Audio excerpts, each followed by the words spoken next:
लेकिन देश की आजादी के बाद जब जम्मू कश्मीर की ओर से एक आया कि वह स्वायत्त राज्य हो जाएगा, मीन्स वो चाहते थे कि एक अलग देश हो जाएगा, वहां प्रधानमंत्री होंगे। तो राष्ट्रीय स्वयंसेवक संघ के गुरु जी की प्रेरणा से 21 अक्टूबर 1951 में जनसंघ की जो स्थापना हुई थी, जिनके संस्थापक अध्यक्ष श्यामा प्रसाद मुखर्जी थे और महामंत्री पंडित दीनदयाल उपाध्याय जी थे।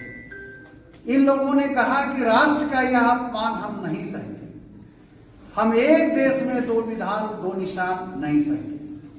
और श्यामा प्रसाद मुखर्जी की शक्ति थी, वो सामने आकर करते थे और संगठन पूरा बनाने का काम दीनदयाल जी करते थे। ये पर्दे के अंदर रहने वाले लोग थे। दीनदयाल जी पतले काया के, निरोगी काया के चलने वाले लोग, लेकिन इनकी संगठन शक्ति इतनी मजबूत थी कि पहले ही चुनाव में 1952 में भारतीय जनसंघ को 3 सीटें मिली, लेकिन अपनी संगठन क्षमता से तभी अकाली दल, असम के गणराज्य परिषद, प्रजातांत्रिक सोशलिस्ट पार्टी, सारे विपक्षी दलों के 38 मेंबर को मिला करके विपक्ष के नेता हुए श्यामा प्रसाद मुखर्जी। यह पंडित दीनदयाल उपाध्याय जी के ही सोच का परिणाम है। जनसंघ ने, जिसका दीपक चुनाव चिन्ह था, पूरे देश में एक अभियान छेड़ा और गोवा को पुर्तगालियों से मुक्त करा करके भारत में मिलाया गया। उसी प्रकार से अनेक राज्यों को देश की आजादी के बाद भारत में मिलाया गया। शुरू हुई वो जनसंघ के मजबूत होने के कारण हुई। बिहार में सरकार हुई, अनेक प्रदेशों में और सरकार हुई, संवित सरकार, यानी कांग्रेस को हटा करके लोगों ने इन लोगों को चुना। तो दीनदयाल उपाध्याय जी का जो सपना था, जो आज के जमाने में आप देखते हैं राजनीति को उन्होंने कहा, वो कहा करते थे, भूल गए राग रंग भूल गए छकड़ी, कि अगर हम स्वदेशी को बढ़ावा नहीं देंगे तो देश आगे नहीं बढ़ पाएगा। वो कहा करते थे कि गौ हत्या को भारत में बंद होना चाहिए, क्योंकि गौ के माध्यम से भी हम समाज को खड़ा करते हैं। वह भी एक आर्थिक स्रोत का बड़ा जगह है। मिल्क डेयरी के उत्पादन में भी अनेकों लोगों को रोजगार मिला था। और यह जो आज आप देख रहे हैं, उसका प्रथम प्रयोग लोगों ने देखा था गुजरात में। गुजरात में यह जो अमूल की क्रांति आप देखते हैं, वहां के 10% से अधिक लोग सिर्फ दूध का व्यवसाय के पास संदिग्ध अवस्था में उनकी लाश मिली थी। लेकिन जब वो मृत्यु जब उनकी हुई, उस समय भी उनके साथ 2 जोड़ी कपड़े थे। कहीं कोई साधन संपन्न और साधन संपन्नता के वह विरोधी थे। स्वयं अपनी यात्रा करना, साधारण रूप से चलना दीनदयाल उपाध्याय जी की विशेषता थी।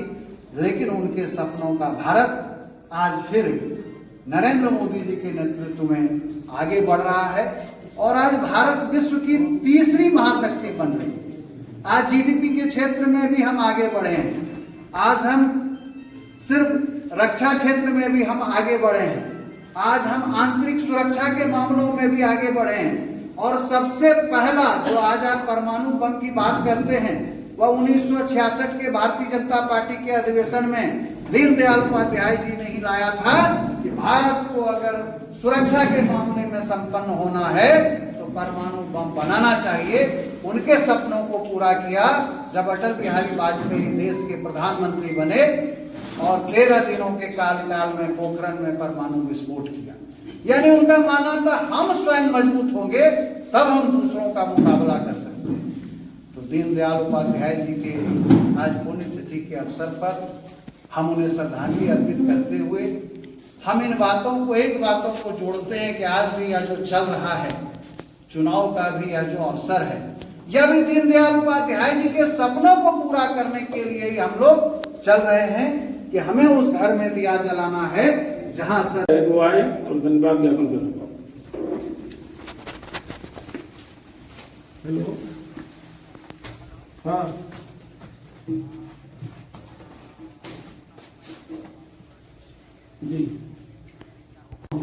आज के दीनदयाल उपाध्याय जी के पुण्य तिथि पर और अपने बीच जो नगर परिषद का चुनाव हो रहा है, गोड्डा नगर परिषद से हम सभी भारतीय जनता पार्टी के प्रत्याशी अनिल शाह जी कार्यक्रम में उपस्थित अपने सभी सम्मानित जिला के पदाधिकारीगण, नेतागण, मैं नाम नहीं ले रहा हूं, मंडल अध्यक्षगण, पूर्व महामंत्री और सभी सम्मानित कार्यकर्ता बंधुओं, हम सबों ने पंडित दीनदयाल उपाध्याय जी की समर्पण दिवस पर हम सभी उपस्थित हुए और उनके जीवन कालखंड के किए गए कार्यों को अपने में समाहित करते हुए आज हम लोग प्रण लें और इसे अपने निरंतर काल में हम लोग उतारें। इसी शुभकामना के साथ आज बैठक की कार्रवाई, आज के कार्यक्रम की समाप्ति की घोषणा मैं करता हूं। पुनः एक बार उन्हें नमन करते हुए जय हिंद। एक सूचना है, यादव संचार प्रबंध सबसे पहले मैं विमल विथ न्यूज आपको गोड्डा जिला भाजपा कमेटी के अध्यक्ष चुने जाने के कारण के लिए आपको बधाई देता हूं और उम्मीद है कि आपके कार्यकाल में भाजपा का जो यहाँ पर जनाधार और बढ़ेगा।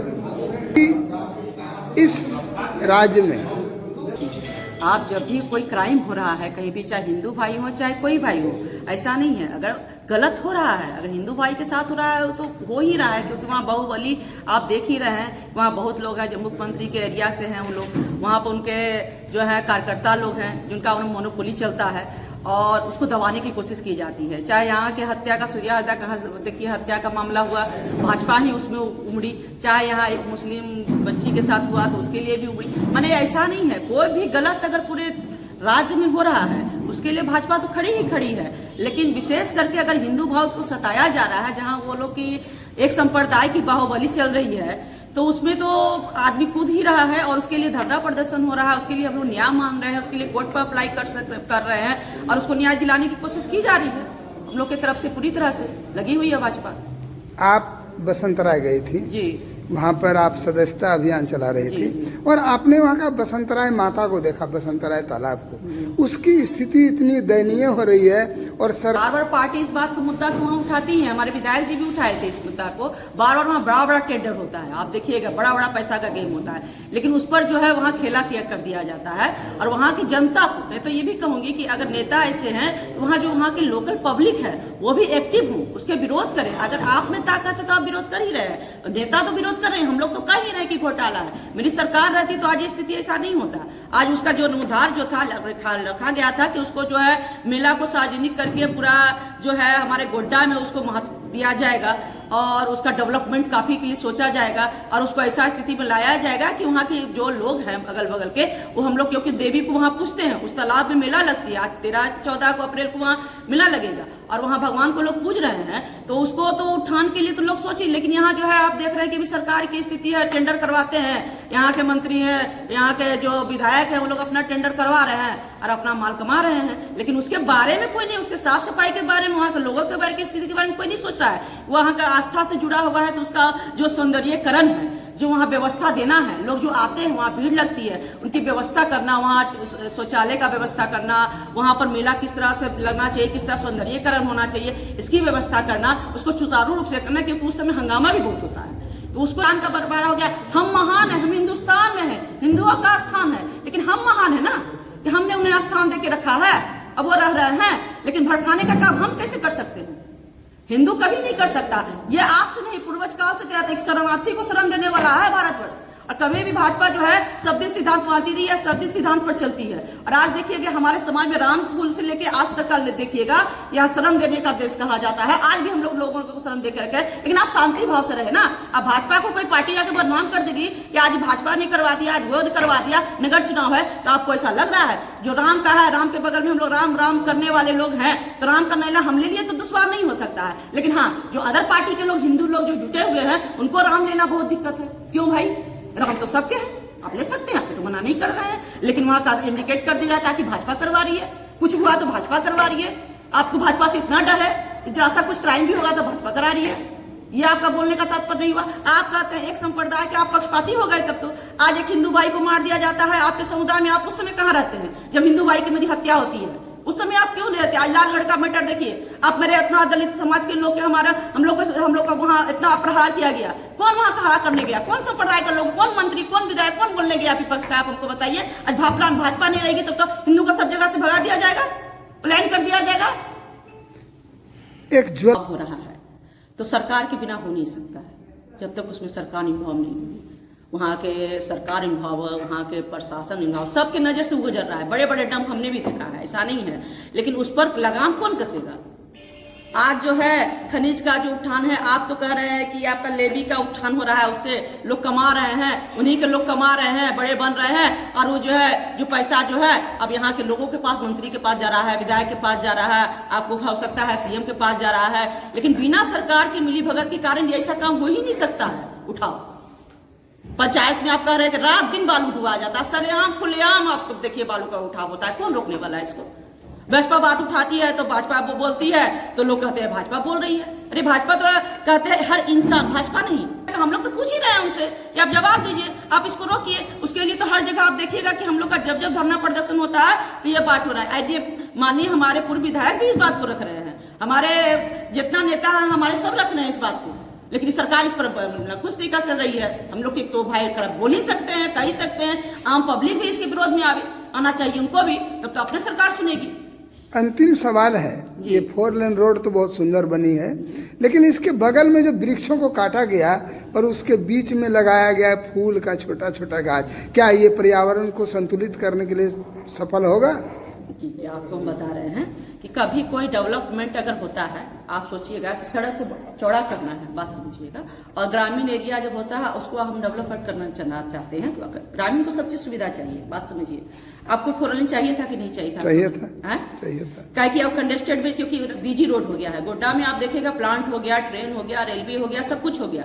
तो आप सोचिएगा कि 12 फीट के रोड भी हम चले तो आप चल सकिएगा? नहीं चल सकिएगा? नहीं। तो आपका तब तो आधा आपका होगा कि आप हंगामा में चले तो गोड्डा नहीं पहुंच रहे होगा ना, क्योंकि आपको पास नहीं मिलेगा, 1 वे हो जाएगा।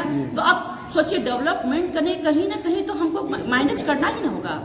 आपको सब दिन की सुविधा देनी है। गाछ है कि 20 साल में आपका जो है कि उसको हम पोसेंगे, पालेंगे, तो उस लगाने का चीज है, उसको लगाएंगे तो फिर पर्यावरण को हम शुद्ध कर सकते हैं। ये झारखंड है, यहाँ ऐसा नहीं है कि पेड़ और जंगलों का कमी तो नहीं है, लेकिन जंगल कटते जा रहे हैं। आप आद्रो पहाड़ को देखिए, उसका क्या स्थिति है जो मोहनपुर। देखिए, हम लोग की नजर में जो हो रहा है, हम लोग तो विरोध में उतर ही रहे हैं कि जंगल को नहीं काटना है, लेकिन एज ए डेवलपमेंट अगर हो रहा है तो कुछ ना कुछ तो कहीं ना कहीं तो कुछ ना कुछ तो हानि सबको, किसी का मकान भी टूट जाता है तो हानि सना पड़ता है, मुआवजा सरकार देती है। लेकिन अगर डेवलपमेंट कीजिएगा, आपको रोड भी चाहिए, आप सोचिएगा हमको चौड़ा रोड चाहिए। और अब बताइए, आपका यहाँ से गोड्डा से अगर रोड पास कर दिया जाता 4 लेन तो क्या तबाही होता? आप कोई फायदा नहीं है, फायदा नहीं। कितने पब्लिक क्रॉस हो जाते हैं, कितना हाहाकार हो जाता है। तो वही बात है कि कुछ करने के लिए कुछ तो हम लोग को मैनेज करना चलिए, है। अंतिम सवाल है कि आपके कार्यकाल में गोड्डा जिला भाजपा क्या उम्मीद कर रही है? उम्मीद कर रही है कि गोड्डा तो संगठन उम्मीद भी है, भाजपा उम्मीद में रहती ही है, सब दिन एक टाइम उम्मीदें में रहती है भाजपा बिना उम्मीद की नहीं चलती है। आज इतनी बड़ी संगठन उम्मीदें पर है, सबको लगा हुआ है संगठन में। ये तो लोकतंत्र की शोभा है कि लोग किसी को बेसी आया तो वो आगे आ गए, वो विधायक बन गए, वो मंत्री बन गए। ऐसा थोड़ी कि बात का 0 पर आउट है, पब्लिक ने हमें सपोर्ट नहीं किया है। इतना तो वोट है जो वोट ला रही है, पब्लिक दे रही है हमको वोट, हम यहाँ पर खड़ा है। ऐसा थोड़े कि हम 0 पर आउट है। भाजपा सपोर्ट है, भाजपा फिर मेहनत करेगी, फिर सामने आएगी।